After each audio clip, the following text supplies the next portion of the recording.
Hey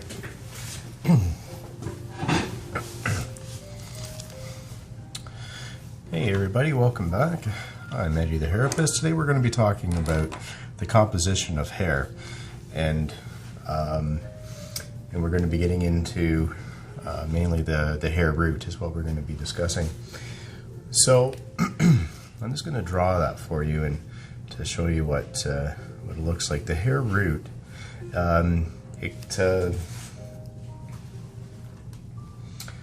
it's made up of two parts. You've got the root and then you've got the shaft.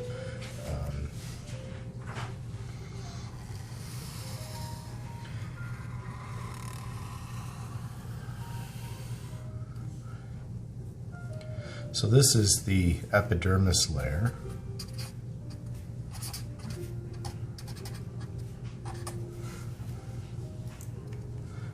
My marker's running out. Switch to this one. And this is a pocket that just lays below the epidermis, and this is where the hair grows out of. So I'm just going to draw that in.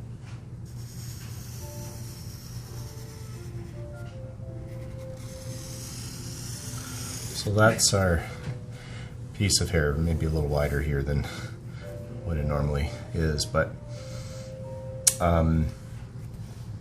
so this is the hair shaft, and this, as I said, is a pocket where the hair grows out of, and that's what this is the hair follicle. The life of the hair begins in what's known as the hair follicle. And then the hair follicle goes down into the dermis, which is our next layer that's just below the epidermis here. So that sits right in around this level, which is the dermis.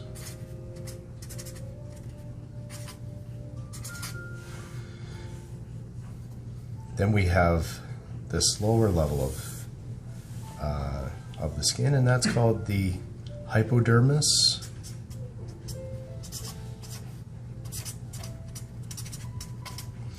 Also known as subcutaneous tissue.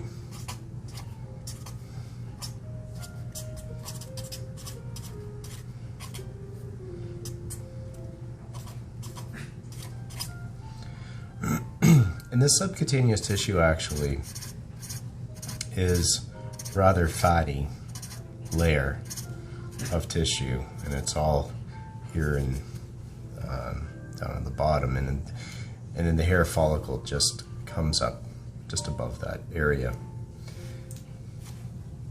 Now at the base of the hair we've got the bulb.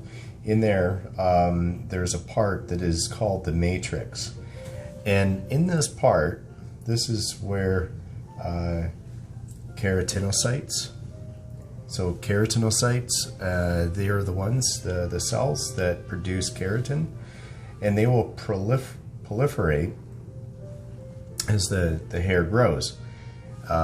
So it's here at the base in which these cells will all start coming together and support the hair of the growth and build onto the hair as it grows out. And also mixed into there is melanocytes. So that's the cells that produce the melanin that causes pigmentation, the color of your hair. So you may have brown melanocytes, you may have red, you may have blonde, etc. So they will go up into the growth of the hair as well.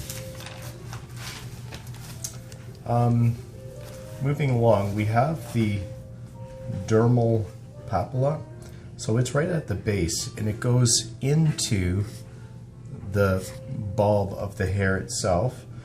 And in this area here, so it's called the Dermal Papilla.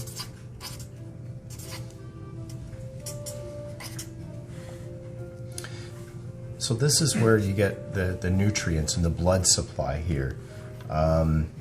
And it's also referred to as the mother of the hair because it gets everything it needs from this area for it to grow. Attached to this, from the dermis, it's attached to the dermis, is a muscle.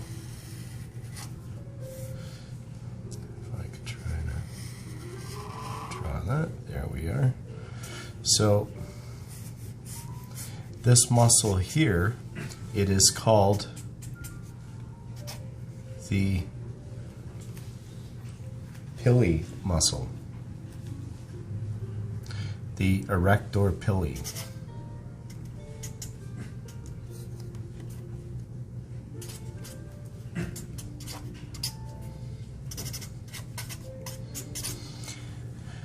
So this is responsible for, it attaches right to the follicle, and so it will contract when it is that you end up getting goosebumps. That could be an emotional reaction, that could be a temperature reaction, and all these little muscle, well, each hair has an erector Papilla muscle attached to it. And when you're cold and you get the goosebumps, all these little muscles that end up contracting all over your skin actually will generate a little bit of heat. It's not your biggest heat generator, but it will help to provide a little bit of heat. And so you'll see that with every hair, it has that. Now, into this here is also something I can't, that's really important, is these sebaceous glands. So they will attach right here below the dermis of the skin, the epidermis rather, and it's into the dermal layer. These sebaceous glands, they're important because they secrete, well, they're connected to the base of the follicle, and they secrete the oily substance called sebum. Sebum is a complex oil that includes triglycerides and fatty acids. Because it's lipid base, that makes it a bit, well, it makes it hydrophobic, right? So thereby it repels water. So in turn, sebum helps reduce moisture, less on the skin surface. It also aids in protecting the skin from bacterial and fungi infections, and it also will contribute to some body odor, in fact. If your hair has ever had that really greasy feeling, that's the sebum. And so there's this being a gland, it will secrete right over the hair, and there'll be one over on this end as well. I'll put over here, and it attaches to here, and it will secrete the sebum, so it'll go over right over the shaft of the hair right to the end. And just as a side note here, when you get a pimple, that could be because you've got, there may not even be a hair that's in the follicle, but rather it's closed over because it's been blocked, this opening, and it will start to bulge because this all fills up here with sebum, and it will come out into a whitehead pimple. So, but otherwise it will protect, its job is to protect the hair.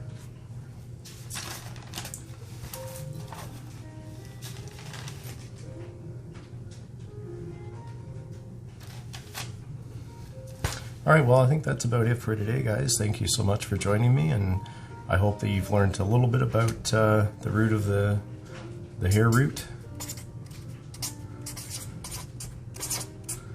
And we will see you next time when we're going to be talking about the actual composition of the hair itself, and we'll be going into a lot more detail about what that looks like and how it applies to us as hairdressers.